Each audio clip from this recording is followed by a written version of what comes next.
दर्जी बहू और माँ पार्वती जी का लहंगा। बहुत समय पहले की बात है। एक छोटे से गांव में एक दर्जी परिवार रहता था। उस परिवार में बहू शीला बहुत ही मेहनती और निपुण थी। वह कपड़ों की सिलाई में इतनी कुशल थी कि पूरे गांव में उसकी कला की तारीफ होती थी।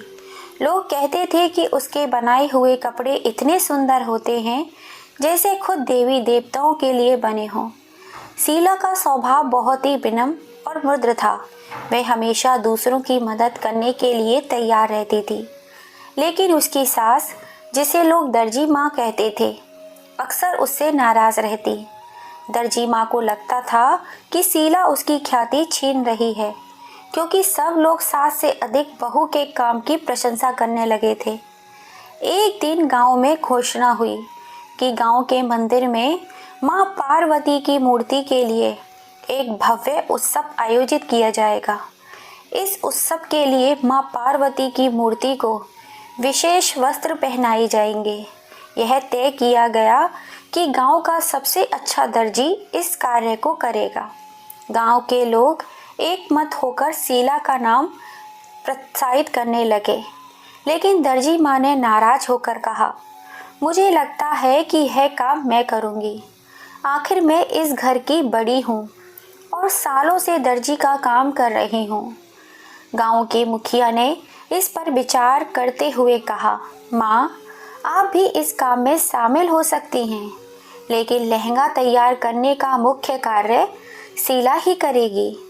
यह निर्णय सर्वसम्मति से लिया गया। दर्जी माँ चुप तो हो गई, लेकिन मन ही मन खिन्न थी। उन्होंने अब तय कर लिया था कि किसी भी तरह से शीला को यह काम करने से रोकेंगी।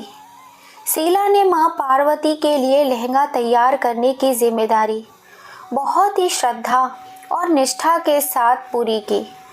उसने मन ही मन संकल्प लिया कि यह लहंगा केवल उसका कला का प्रदर्शन नहीं होगा, बल्कि उसकी भक्ति और समर्पण का प्रतीक होगा। वह हर दिन सूर्य उदय से पहले उठती, स्नान ध्यान करती और माँ पार्वती की पूजा करने के बाद लहंगे पर काम करना शुरू कर देती। लहंगे पर उसने सुंदर सुंदर कढ़ाई का काम किया।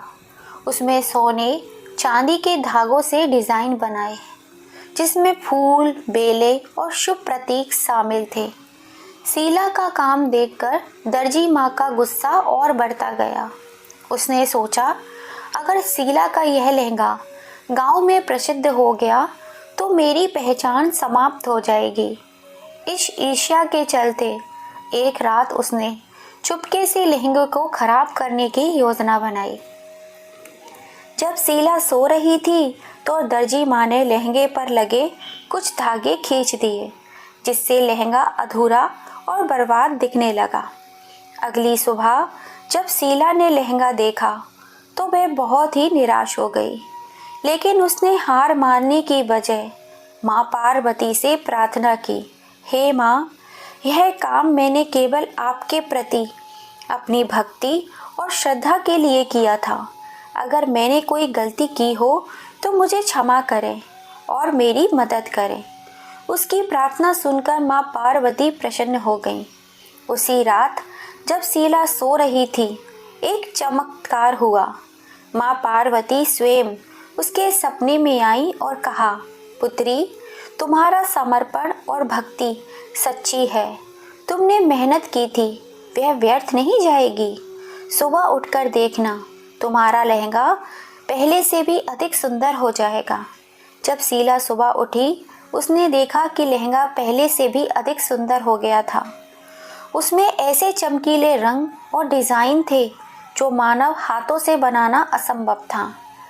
उत्सव के दिन जब लहंगा माँ पार्वती की मूर्ति को पहनाया गया तो पूरा गांव उसकी व्याख्याता देखकर दंग रह गया। लोग कहने लगे, ये कोई साधारण दर्जी का काम नहीं हो सकता, यह तो माँ पार्वती की कृपा से ही संभव है। दर्जी माँ भी यह देखकर बहुत ही शर्मिंदा हुई।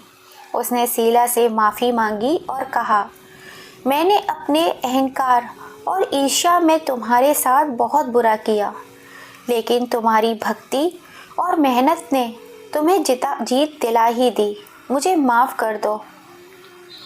शीला ने मुस्कुराते हुए कहा, माँ जी, माफ़ी की कोई आवश्यकता नहीं है। मुझे अपने काम और भक्ति पर पूरा विश्वास रखना चाहिए। माँ पार्वती हमेशा अपने भक्तों की रक्षा करती हैं। इस घटना के बाद शीला पूरे गांव में केवल एक कुशल दर्जी के रूप में नहीं, बल्कि एक सच्ची भक्त के रूप में भी पहचानी गई। उसकी कहानी हर किसी के लिए एक प्रेरणा बन गई कि सच्ची भक्ति और मेहनत से हर मुश्किल को पार किया जा सकता है।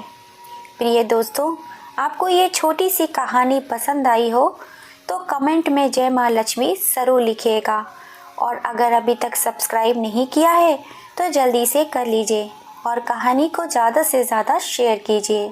जय माँ लक्ष्मी।